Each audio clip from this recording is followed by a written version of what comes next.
Alright, so we're going to learn how to balance equations, and we're going to start with a fairly simple equation for the first one. So we have our reactants, we have our products. So we have nitrogen plus hydrogen produces ammonia. And we want to think of this as having two sides. So we have our reactant side and our product side. And we're going to make an inventory list on both sides. So we have nitrogen and hydrogen, and we have nitrogen and hydrogen on the product side. Now, if for some reason you don't have the same elements on both sides, then your equation is wrong and you're not going to be able to balance it. The law of conservation of mass says you have to have the same elements on the reactant side as the product side. And so we've listed these. Try to list them in the same order on both sides. That makes it easier. And then let's see how many we have on the reactant side. So we have two nitrogens, and this 2 tells us we have 2 hydrogens. Over here we have 1 nitrogen. Remember, this subscript of 1 is understood, and we have 3 hydrogens.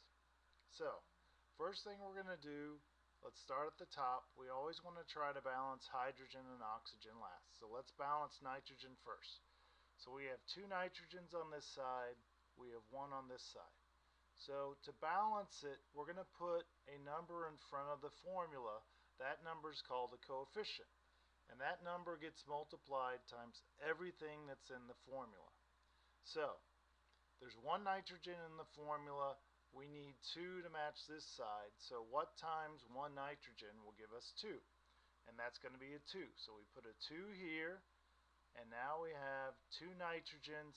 But that affects everything in the formula. So if you think of this formula like in a box, you have the 2 outside, so we have 3 hydrogens. 2 times 3, now we have 6 hydrogens.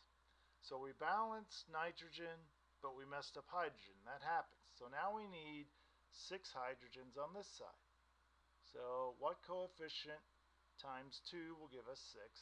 And that's 3. So we put a 3 here. Now we have 6. Then we just look at this.